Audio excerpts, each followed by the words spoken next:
Another day, another bike. Yan. So ang gamit natin ngayon ay KTM 390 Adventure.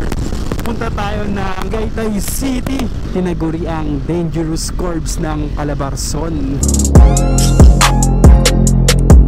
What's up guys? It's your boy Motihuge. Another day, another bike. Yan. So ang gamit natin ngayon ay KTM 390 Adventure. Punta tayo ng Tagaytay City. Gagamitin rin natin to upang i-test drive at makita ang lakas ng KTM 390 Adventure. 7 tayo. Pero naka-tip 2 tayo dito men. Both leg natin naka-tip 2. Pero sa performance is napaka solid at napaka gaan dalhin men. Yan, papasok tayo ng expressway. Yun. Grabe, hindi natitik yun kanina men. Ang sarap gamitin no? Ang lakas. Grabe, tingnan nyo. Bilis ko kunin yung 130. Gustuhan ko dito is napaka-responsive ng throttle niya oh. Iba talaga pag mga KTM eh. Grabe yung responsive ng throttle niya. Lakas oh. Grabe, napaka-solid. Sarap dalhin. Relax.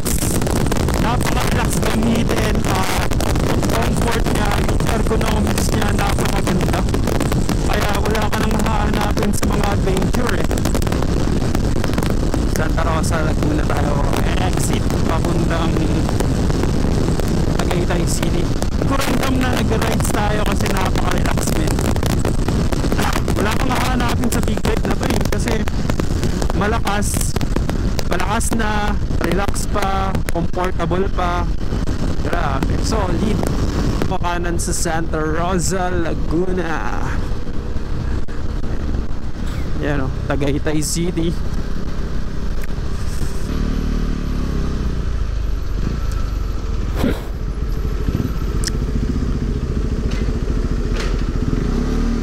Ayan, papunta na tayo ng Tagaytay Road.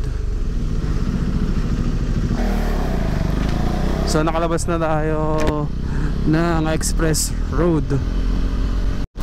So nasa Nubali na tayo. Kakalagpas lang natin ng Greenfield. Grabe, napakabilis natin. Pero hindi pa natin totally kabisado talaga papuntang Tagaytay using expressway. Kaya naka-waste pa rin tayo ngayon. Limlim pa pare. Naambon-ambon na. Declaring for good weather right now in Jesus' name.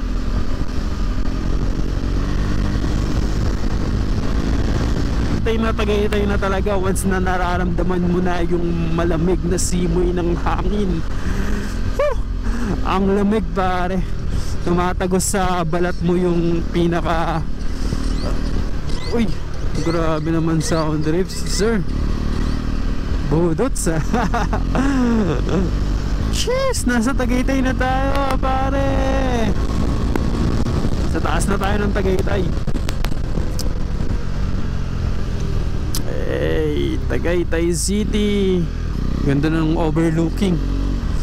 Punta muna tayo, kain muna tayo dito sa masarap na parisan na Andy Rice. At napaka-solid na parisan dito sa Tagaytay City. Napaka-budget meal at mura lang. At syempre mabubusog ka talaga pare. Ayan, dito tayo kain ng pares pare.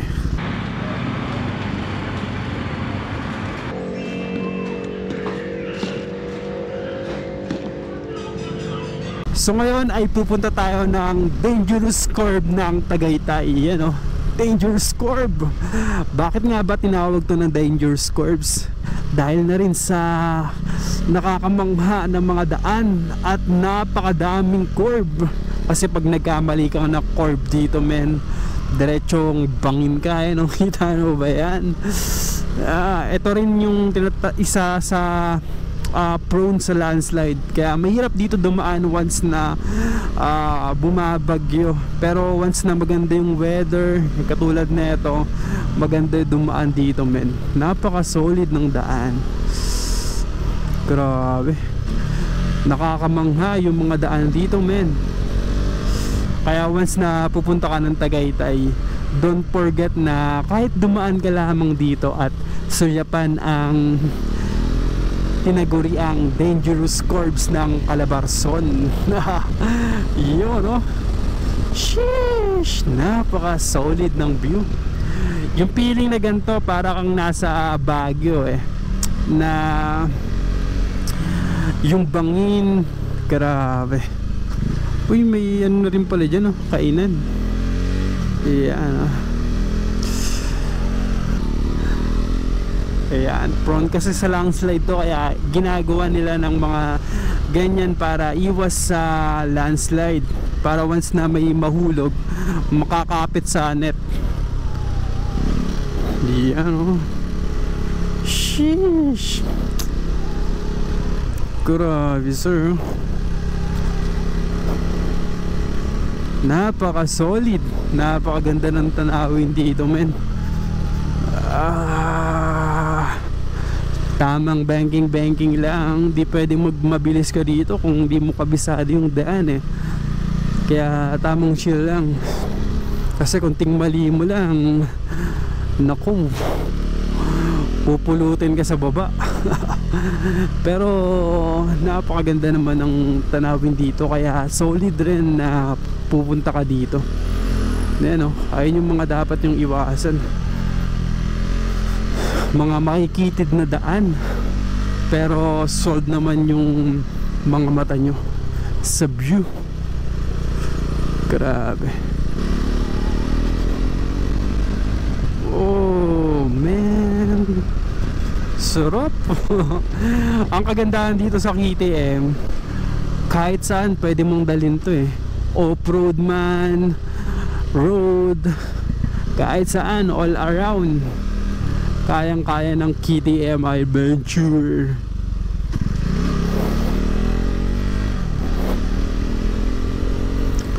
Wow, what a view.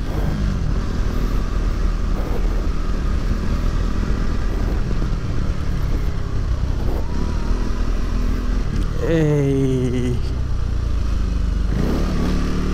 grabe, napaka-solid, men. Sheesh, nakaka-enjoy yung mga daan dito. Etong mga tubig na to, galing yan sa natural water, nanggagaling sa bukal or kaya sa pinaka falls.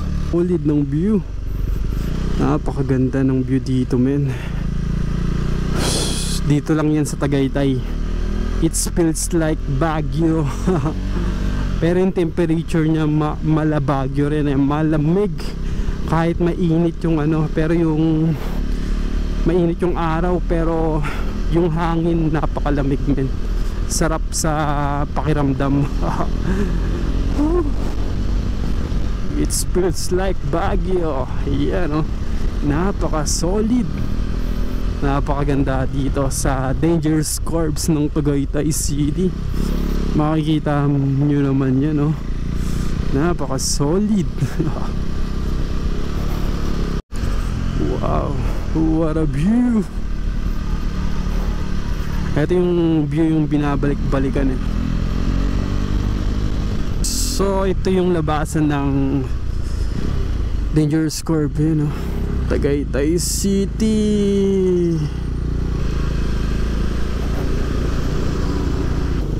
Mag-expressway ulit tayo, men. Grabe yung pogi ng Duke 390. Ito naman yung adventure bike nila. Ayan, Balik na tayo ng Manila. Sheesh, grabe, ang ganda dun, Hey, expressway tayo. Dire-diretso lang. SLEX, man. Sheesh! First time natin tong ilong ride tong KTM Adventure, at napaka solid at napakaganda ng biyahe natin. Nakaka-relax, at syempre makikita mo yung performance na ito. Hindi talaga nadidetect. Ang lang natin, problema lang natin, hindi nadidetect yung card. Yung pinaka-sticker na ito. Eh, ito yung masarap dito sa expressway. Kasi isang dire-diretso na lang, hindi ka magbabayan-bayan. Kaya napaka-solid pag naka-big bike ka, kasi advantage na rin na mapapabilis ang biyahe mo once na naka-big bike ka. Kaya no, woo! Grabe, napaka-solid ng biyahe natin sa Tagaytay at nakaka-enjoy talaga yung biyahe natin. For today's video, KTM 390 Adventure. Grabe, napaka-relax ang adventure talaga, men. Sobrang chill. At pero regarding sa lakas at power, grabe, hindi ka bibiguin na ito. Kayang-kayang umabol na ito sa mga 400cc above. Noon ay pauwi na tayo sa Taguig. Napakabilis lang ng biyahe, 1 hour plus. Pero pag tuloy-tuloy ka, 1 hour lang or less than 1 hour. Pero pag mga hinto-hinto ka, syempre makainin yung oras. Pero napakabilis lang kasi walang traffic at napaka-solid ng expressway. Napakasaglit lang. So overall performance ng KTM approved at maganda. At regarding naman sa gas consumption, nagpagas tayo simula sa Silang Cavite at papuntang Tagaytay, mga I think mga 15 kilometers or 17 kilometers papuntang Tagaytay. Doon tayo nagpagas kasi 50-50 na. And then pauwi tayo, 1 bar pa lang yung nabawas. Siguro tatansyahin yung Tagaytay mga 55 to 60 or 70 kilometers. Ganun yung layo, pero isang ano pa lang tayo, nasa Alabang na tayo ngayon, pero isang bawas pa lang. So napaka-goods rin sa gas consumption. Oh man, patagig na. Uwi na tayo. Napaka-solid na biyahe. Grabe. Sarap.